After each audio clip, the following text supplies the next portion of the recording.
Ora, muito boa tarde, sejam bem-vindos a mais um Só Craques. Aqui este episódio, e como todos os episódios, a dar um mergulho um bocado mais fundo na atualidade do Futebol Clube de Alverca, falando com todos os jogadores, staff, e neste caso, nesta belíssima tarde, estamos a falar com o único homem nesta casa que me faz pensar duas vezes antes de falar com medo de ser posto no olho da rua. Temos então o nosso querido presidente, Mateus Ornelas. Mateus, como é que está? Está tudo bem consigo? Primeiro, boa tarde, obrigado pelo convite. Não tem que pensar duas vezes, longe disso. Para mim é um prazer participar aqui do podcast e principalmente ser um conteúdo organizado aí pela Alverca TV. É cá dos nossos. O Mateus é cá dos nossos e o conteúdo também é cá dos nossos. E, portanto, vamos começar um bocado por onde começou o Mateus. O Mateus vem de Belo Horizonte, não é? Portanto, como é que foi a vida para si, começar assim a vida para si na capital de Minas Gerais? Ou seja, não é pequeno, são 2 milhões e tal de habitantes. Como é que foi para si crescer nesse ambiente? O Brasil é um país continental, então existem diversas cidades, né, que são consideradas capitais. Belo Horizonte é uma cidade que eu tenho um apreço enorme, inclusive já são 2 anos e meio, muitos não sabem, mas desde o dia que eu pisei aqui em Portugal eu não voltei para o Brasil, até porque quando eu entro nos projetos eu entro de cabeça e eu faço muita questão disso. Eu acho que é importante, quando a gente acredita, é importante a presença, estar no dia a dia. E desde julho de 2022, cá estamos com muito prazer, com muita ambição e não estamos satisfeitos ainda de onde estamos e sabemos de onde a gente pode chegar. E portanto, o Mateus, se não vai lá há 2 anos e meio, disse, já deve sentir muitas saudades de casa. A gente tenta, né, a saudade via telemóvel, internet, mas é óbvio que a questão pessoal não é a mesma. Mas hoje eu tenho um filho, meu filho é português, nasceu aqui em Portugal. Uma coisa importante, ele é de Alverca, não nasceu em Vila Franca de Xira. É muito importante enfatizar isso. É local, é local. Exatamente. E o Mateus também, assim, um bocado nesta vida em Belo Horizonte, o Mateus licenciou-se na Universidade Federal de Viçosa, não é? Portanto, também em Belo Horizonte, em Educação Física. Na altura, este cargo que agora ocupa era um cargo que esperava assumir na altura em que estava a tirar uma licenciatura em Educação Física, ou foi uma coisa que surgiu depois quando se especializou mais em Direito do Desporto e em negócios desportivos?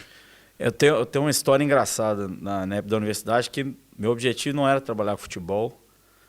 Meu objetivo era seguir carreira universitária, tanto que até meu último semestre, na época, a Universidade Federal de Viçosa era considerada a melhor universidade do Brasil em educação física, desporto, como vocês dizem cá. Eu ia seguir carreira universitária, eu trabalhava com pesquisa de doenças cardíacas e a influência do exercício físico. E dentro dessa nossa pesquisa a gente conseguiu resultados expressivos. Então a gente fazia essa pesquisa com animais, com ratos, e a gente conseguiu reduzir os efeitos da hipertensão sem utilização de medicamentos através do exercício físico de baixa intensidade. Então já estava praticamente com o mestrado engatilhado, né, como a próxima etapa, mas eu sempre tive a veia do esporte. Meus pais sempre trabalharam nas universidades. Meu pai tinha uma livraria dentro das universidades de educação física, então eu sempre convivi com esporte. Eu via que o estudo realmente era importante, mas eu não via movimento, eu não via uma evolução perante eu fazer parte daquilo. Então eu larguei essa parte do estudo, faltando 6 meses para eu me formar, e não tive nenhum arrependimento, nenhum receio, e como eu disse anteriormente, entrei de cabeça. E aí eu comecei a trabalhar num projeto de futsal com um dos meus colegas. Hoje, inclusive, esse amigo meu está no Vasco da Gama, está para ser cotado para ser o treinador principal do Vasco da Gama em 2025, é o Ramon. E depois desse projeto, a gente entrou num outro projeto de futebol e teve um empresário da região, perto ali da universidade, um cara muito rico, que inclusive faleceu, uma empresa chama Paropas, uma empresa de colchão.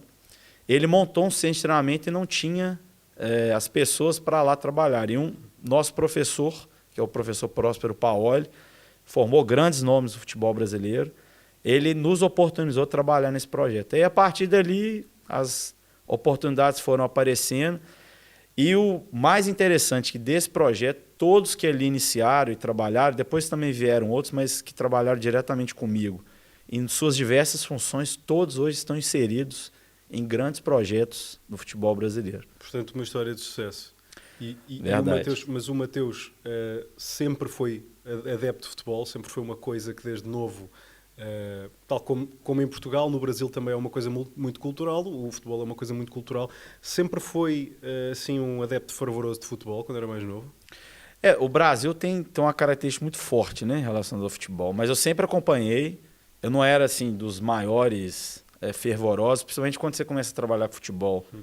E entra, né, nessa indústria do business, do futebol, você começa a entender e amadurecer que você tem que ter uma outra postura.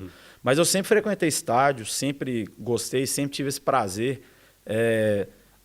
Em Belo Horizonte você tem os dois rivais, né, que são o Cruzeiro e o Atlético. Então eu convivi na época áurea dos estádios, no caso é o Mineirão, em que você tinha duas torcidas com bandeiras e tem aquela enorme emoção, né? E hoje as pessoas a gente não consegue mais, em função da violência, vivenciar isso mais. Mas foi mais nesse sentido. Mas depois que eu entrei, realmente, a partir de 2010, eu mudei muito essa parte do adepto em si, passei a ter a visão do ator, né? Que participante. Visão mais profissional, não é? Exatamente. E naquele período de especialização e até de licenciatura, entre a licenciatura e a especialização, o Mateus chegou a trabalhar no América Futebol Clube. Verdade. Foi team manager das categorias base e depois ainda foi coordenador no Cruzeiro. Como é que foi essa experiência? E nomeadamente, pergunto-lhe como é que sentiu a mudança, o que é que mais sentiu na mudança entre team manager do América Futebol Clube, das categorias de base, para saltar para o Cruzeiro? Como é que geriu essa diferença e o que é que sentiu mais? Eu, para ter ido para o América, eu era team manager numa equipe profissional anteriormente, um mês antes. Então, o meu contrato se encerrou, eu fui para casa e eu tinha um amigo que era treinador no América e surgiu essa vaga, ele me indicou e eu fui aprovado. Eu sempre acreditei na gestão. Então, eu acho que o futebol, como todas as suas áreas, são importantes, mas eu tenho um apreço maior por essa área da gestão. Então, essa função, né, do team manager, no Brasil a gente chama de supervisor, tem muito a ver com isso. Eu sabia que era uma porta de entrada para ter um cargo maior dentro de uma estrutura. O América Mineiro foi a que me abriu as portas, só que eu fiquei lá um mês e meio só, porque um desses meus amigos que a gente trabalhou nesse primeiro projeto em Ubá, né, que era o Ubaense Esporte Clube, era treinador no Cruzeiro e ele me convidou para ser preparador físico dele. E aí veio o grande dilema, eu vou sair de novo de uma área que eu acredito, mas eu sabia que sair do América e ir para o Cruzeiro, que é uma estrutura maior, às vezes você tem que dar um passo para trás para dar dois para frente. Exatamente. Então foi muito importante, até o que me projetou estar aqui hoje foi eu ter ido para o Cruzeiro. E esta aventura no Cruzeiro, o Mateus passou por várias etapas até nesta área do desporto, ou seja, o Mateus até passou de cientista a coordenador de um clube histórico como o Cruzeiro. Esta passagem pelo Cruzeiro, nós agora por acaso temos vários jogadores que já pertenceram ao Cruzeiro, inclusive um que já esteve aqui convidado, o Paulo Eduardo também já pertenceu ao Cruzeiro.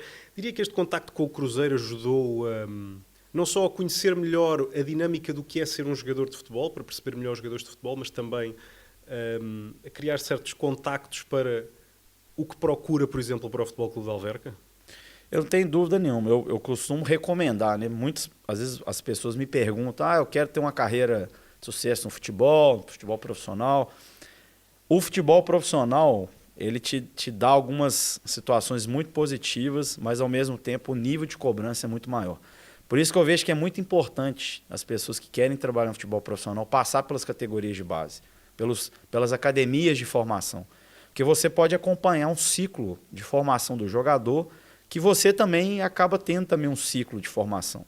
Porque ali você tem a oportunidade de errar, a oportunidade de tentar, de oportunizar, que o futebol profissional não te concede. Então, eu te digo isso porque hoje eu tenho a prática. E o que eu quero dizer com isso?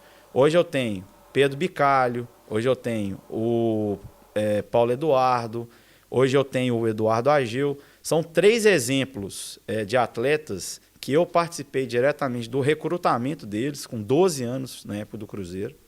E hoje, eu podendo ter a oportunidade de acompanhá-los na carreira profissional. Então, para mim, isso é muito importante, é muito interessante, porque isso mostra também que a gente acredita no jogador. O Alisson também Sim. é um deles. E alguns não sabem, mas o João Bravin, eu fui team manager dele no América Mineiro, no Sub-17. Já são muitos anos de João Bravin, de aturar o João Bravin. Nós É aqui verdade. sabemos. Eu especialmente sei que o João Bravin é mesmo chato. Isto é uma mensagem para o João Bravin. E isto também se pode dizer que o Mateus, com esta experiência toda, agora tem um bocado de olho para o jogador, porque também trabalhou em scouting durante vários anos.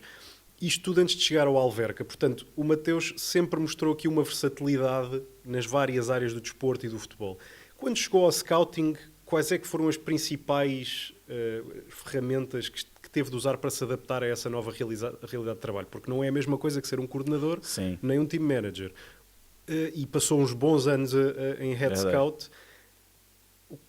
Como é que sentiu esta diferença de funções? No Brasil, o tipo e o método de recrutamento é bem diferente do que acontece aqui em Portugal. Aqui em Portugal, você tem muitos scouts, você tem um método bem delineado de análise dos jogadores, que eu também acho importante. Porém, o Brasil, o nível de concorrência é muito grande. Se muitas vezes você esperar para analisar, para fazer um relatório, para você ter que ver mais de uma vez o jogador e recrutá-lo, outro clube exatamente. já vai ter o recrutado. Então, acaba que essa concorrência e essa guerra, né, essa loucura que é o Brasil em termos de formação de atletas, faz com que você tenha que treinar muito bem seu olho. Então a gente tinha muito bem delineado o perfil de jogador que a gente queria recrutar para o Cruzeiro. Então muitas vezes não quer dizer que eu não recrutei um jogador que ele não iria virar um jogador de futebol. Muito pelo contrário, não era o tipo de perfil que a gente acreditava naquele período que ali a gente estava. Então a gente conseguiu criar um método interno. E isso envolveu todas as áreas, a análise de desempenho, as próprias equipas técnicas, os scouts, todos conseguiram criar um método que todo mundo acreditava, que eu acho que isso é um ponto muito importante. E a partir dali a gente conseguir colocar em prática para ter esses jogadores junto conosco no trabalho de desenvolvimento, porque o recrutamento é a primeira etapa. Depois você tem um desenvolvimento para você chegar depois na transição. E aí a gente chegar hoje, que alguns deles podem sim falar que já são jogadores que já estão no futebol profissional. De todas estas funções, e não estou a incluir a que tem agora no Alverca, qual é que foi a que gostou mais de fazer? Qual é que foi a função em que se sentiu assim mais completo como profissional no ramo do futebol?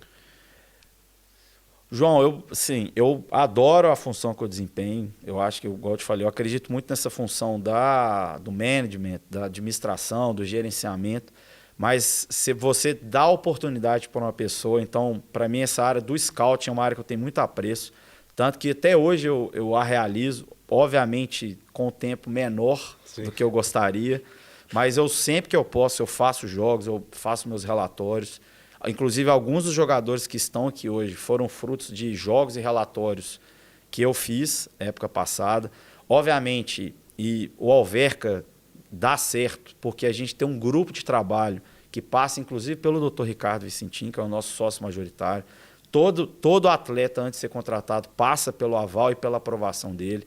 Então, isso também gera uma responsabilidade em mim, em ter que mostrar a importância desse jogador estar aqui. Então, acho que a gente tem um processo interno muito bem delineado, em que, para o adepto, eu acho que é importante também ele ter consciência disso. E o Mateus, o que é que procura mais quando está, por exemplo, vamos analisar, o Mateus queria um ponta de lança. Qual é a coisa, porque eu sei que há scouts e departamentos que pensam de maneira diferente sobre determinados jogadores e depende da equipa, mas o que é que o Mateus normalmente procura logo, por exemplo, num avançado, num jogador, quando o vai sugerir a quem manda? Verdade. Não, João, eu acredito que assim, todas as posições, aí eu pessoalmente tenho isso como crença, tá? Eu acho que a velocidade, todos os jogadores têm que ter. O futebol, hoje em dia, apresenta muito isso. Quando você traz um caso específico de camisa 9, A gente está sendo muito feliz porque pelo segundo ano consecutivo a gente vem acertando num camisa nova. Ano passado foi o João Costa e esse ano está sendo o Anthony Carter. É o nosso australiano. Então, eu acredito que, assim, obviamente, além dessas questões, das características que o jogador tem que ter, então, para mim, o camisa 9, e tudo isso passa muito também pelo modelo de jogo que o treinador vai desempenhar, porque você tem vários perfis e modelos que podem ser desempenhados. E muitas vezes um determinado jogador que está indo bem num clube, ele pode vir para o Alverca e não se dar bem pelo modelo de jogo que o treinador aqui tem bem estabelecido. Pode não né? se adaptar ao sítio, pode psicologicamente não estar N tão bem. motivos, N motivos. Mas eu vejo que assim, uma das nossas assertividades, depois de identificar o perfil, a gente trata os jogadores aqui como seres humanos. Então, a gente tem uma preocupação gigantesca em como o jogador é bem tratado aqui em Alverca. Então, por quê? Porque eu preciso que o jogador tenha preocupação 100% em jogar futebol. Eu não posso ter ele preocupado em problemas na casa, com problemas familiares, porque tudo isso interfere na performance. Exatamente. Voltando, rebobinando um bocado, o próprio Mateus disse que no Brasil a paixão com que se sente o futebol é um bocado diferente. Sentia, enquanto coordenador, enquanto scout, todas as funções que desempenhou, sentia que a cobrança era maior, era mais... A cobrança para que uma contratação acertasse, para que uma coisa funcionasse, a pressão era maior? Hoje a pressão é maior, não tenha dúvida, porque a gente não pode errar, porque por N motivos, questões financeiras, você tem questões regulamentares de substituição de atletas, então você não tem sombra de dúvidas que a pressão é maior, então o erro, a margem de erro que a gente tem é muito pequena. Agora, na época que eu trabalhava na formação, a gente considerava, e eu considero, que o departamento de recrutamento é o coração do clube, que é por onde os jogadores entram. Então acontecia muito das equipes técnicas transferirem a responsabilidade para o recrutamento. Uhum. Então, de determinada posição não ter um jogador que está indo bem e culparem-nos por não ter jogadores de alto nível para qualificar ali os elencos. Então, é normal, eu acho que isso acontece em todo clube e a gente abraçava a responsabilidade e tinha que criar soluções. Então, sim, eu também gostava, porque você tinha uma margem maior também de possibilidades, né? Porque você tinha o Brasil inteiro, o Cruzeiro é um clube de renome nacional e internacional, então isso também facilitava quando você contactava as pessoas. Mas eu, sem sombra de dúvidas, nível de responsabilidade, o Alverca é muito maior do que as funções e os clubes que eu passei anteriormente. No Cruzeiro, por acaso, tivemos lá um dos nossos, o Pepa. É verdade. Passou por lá. E agora, enquanto cá esteve, e o Mateus disse, a sua vida deu um passo enorme na vida, não só a nível profissional, mas até a sua vida pessoal nos últimos anos deu um passo enorme. Ou seja, o Mateus, para além de se ter casado, também teve um filho, tem outros 2 filhos, mas com um bocado mais pelo, não é? E essa nova vida começada em Portugal, qual é que foi a principal diferença que sentiu quando cá chegou e percebeu que tinha de montar aqui uma nova vida? Porque eu calculo que quando começou a carreira na Educação Física não pensou que uns anos depois ia estar em Alverca a gerir um clube. Qual é que foi a principal mudança que sentiu? Primeiro tem que agradecer minha esposa, até mandar um beijo para ela, que é a Melissa. Olha verdade. Olha para verdade. Mano. Eu costumo dizer isso por quê? Porque eu cobro isso muito dos jogadores e das pessoas que trabalham comigo. Porque eu acho que para a gente estar de bem-estar no trabalho, a gente tem que ter um entorno também que nos ajude a contornar os problemas e as pressões que a gente enfrenta no trabalho. E minha esposa, ela nunca, no dia que eu falei para ela, porque eu recebi um convite na sexta-feira, eu segunda-feira estava dentro do avião vindo para cá. Então eu não tive muito tempo de me organizar. E quando eu falei para ela, e isso é uma verdade, ela também vive o meu sonho, que é o nosso sonho de dar certo, de ter sucesso, ter uma carreira consolidada no futebol, ela também embarcou nesse sonho e estamos aqui até hoje, o vivendo com muita alegria, com muita felicidade. Agora, as diferenças, como toda mudança, né, João? Eu acho que tem os prós e os contras. eu sempre tento levar a vida sempre mais pelos prós do que pelos contras. Eu também poderia ter permanecido no Brasil e poderia estar hoje arrependido de não ter aceito vir para cá, mas obviamente que não é essa a questão. Estamos muito felizes. A gente ter construído uma família já era um dos nossos desejos, e ele ter nascido aqui em Portugal foi também de uma imensa alegria para a gente. Então, as diferenças, é claro, a gente sente saudade da família, as amizades, mas hoje também nós já temos novas amizades. O nascimento do Murilo nos trouxe, né, maior contato com a comunidade, com a escola, que é uma situação que eu valorizo muito.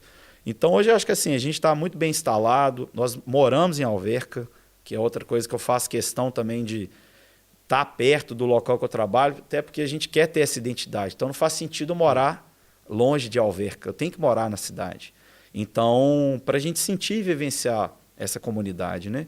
Então, para nós, eu tenho só a agradecer, estamos muito felizes e esperamos dar continuidade aí nesse caminho do Alverca e nas competições profissionais. E também, é assim, o Mateus, e até tivemos a oportunidade de falar um bocado por alto antes de começarmos a gravação, o Mateus, quando se foi casar, nem sempre foi o noivo, não é? É verdade. O nosso outro membro aqui da estrutura, do Alverca, o grande Paulo Costa, olá Paulo, é que ia tornar-se o noivo da sua mulher. É então, verdade. conte lá essa história, o que é que aconteceu? Foi bem engraçado, porque a gente... nós iríamos nos casar no Brasil, mas em virtude dessa mudança repentina para Portugal, mudamos os planos, que não mudou em nada o nosso desejo. Foi um casamento a Las Vegas, foi assim... Não em Las Vegas, mas foi muito legal e assim, eu tive o prazer de convidar tanto o Manuel Morgado quanto o Paulo Costa. Está aqui atrás, o aqui. Morgado está aqui atrás. Para ser os nossos padrinhos, né, de casamento. Para nós foi um momento muito emocionante, foi muito engraçado o dia, porque a gente foi num lugar muito bonito aqui em Portugal, uma vilinha muito pequena, mas durante o caminho a gente depois foi almoçar. Mas realmente tem uma história engraçada que no dia, né, para oficializar o casamento, na hora de assinar o documento, o nosso colega Paulo Costa estava melhor trajado do que eu, que o noivo, porque ele estava de fato. Eu estava efetivamente bem arrumado, mas não para tanto. E na hora de efetuar as assinaturas do documento, a escrivã, em vez de me entregar o papel, entregou para ele. Quis roubar as atenções, o Paulo quis roubar as atenções, foi vestir melhor. Quem diria que uma pessoa que normalmente é tão discreta e calada e só fala quando tem, foi roubar o casamento aos outros. Mas pronto, o Mateus entretanto conseguiu desenvolver aqui uma ligação, primeiro algo que se tem de elogiar até bastante rápida para aquilo que é a mudança do Brasil para Portugal, de Minas Gerais para Alverca. São dimensões diferentes e são realidades muito diferentes, é um oceano muito grande para atravessar e portanto primeiro uma adaptação rápida, onde se viu obrigado a fazer coisas que se calhar esperava fazer no Brasil, constituir família, casar aqui. E também o Mateus do ponto de vista da equipa, é muito próximo da equipa.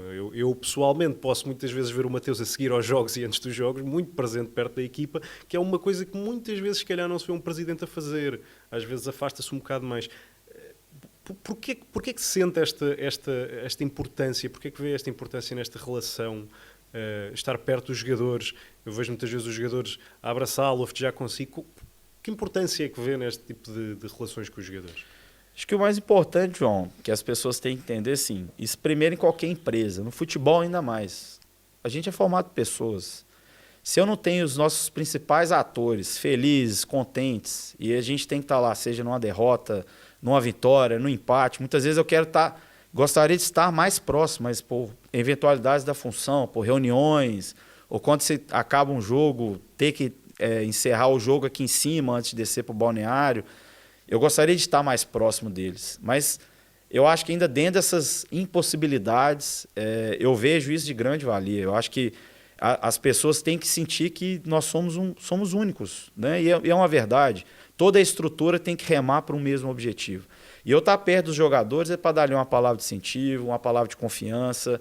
Eu acho que eu sei que isso acontece, não parte só de mim.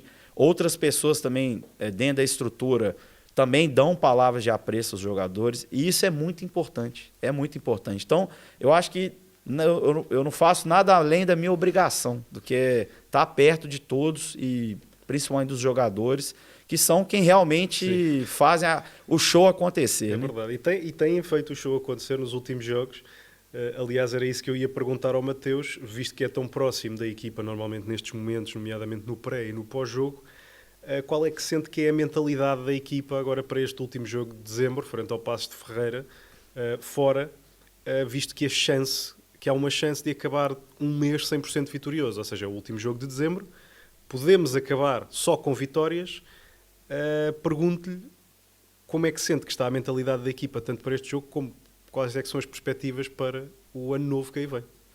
Não tenha dúvida, é óbvio, depois de 3 vitórias seguidas, não há dúvidas que a gente quer a quarta. Nós temos ambições, a gente quer continuar com um bom momento, mas ao mesmo tempo a gente também tem que ter pé no chão. Eu acho que o nosso primeiro objetivo é a manutenção, acabamos de subir, temos que respeitar a competição, respeitar os demais adversários e fazer o nosso caminho. Então é vivenciar o jogo a jogo. Então o próximo adversário é o Passos, vamos continuar a nossa preparação, tentar enfrentar da melhor forma. Se a gente tiver a oportunidade de vencer o jogo, a gente vai para vencer o jogo. Eu acho que é muito isso. Eu acho que não adianta a gente criar expectativas em demasia, Sim. nem sequer viramos ainda, né, para a segunda fase do campeonato. Então, vamos continuar o nosso caminho. Era exatamente aí que eu depois que se ia chegar, que era quais é que são as perspectivas para agora, para este ano de 2025, ou seja, para a segunda fase da segunda liga. Eu acho que é dar continuidade. Acho que o trabalho está sendo muito bem feito, tanto pelos jogadores quanto pela nossa equipa técnica. Os resultados por si só dizem isso, mas eu analiso não só o resultado, mas a forma como os jogadores vêm evoluindo, a forma como a equipa joga. Eu acho que isso também é muito importante. Muitas pessoas não sabem, mas nós, além das receitas, né, que a gente já recebe, o futebol português ele vive de venda de jogadores. Então, além de você ter um resultado e ter a equipa e os jogadores indo bem, isso também congrega a valorização do todo. E a gente precisa disso para poder dar uma estrutura melhor, poder melhorar as condições de trabalho e o ciclo continuar a melhorar. Então, a gente torce, a gente espera que as coisas continuem, até porque a gente sabe que os bons e os maus momentos passam. Então, enquanto a gente está vivendo um bom momento, temos que continuar criando novos desafios, não achar que está tudo bom, muito pelo contrário, porque os desafios das outras equipes também são grandes, elas também têm objetivos, assim como nós, e em nenhum momento a gente pode deixar essa situação cair ou diminuir, porque outros vão aproveitar. Esta é a mensagem de Natal ideal para adeptos do Futebol Clube da Alverca que nos estejam a ouvir. Ainda por cima, o nosso presidente veio hoje bem vestido e com uma suetezinha do Alverca. Mateus, obrigado por ter estado connosco. Acabamos assim, encerramos aqui o episódio do Socraques, o último episódio do Socraques antes do último jogo de dezembro.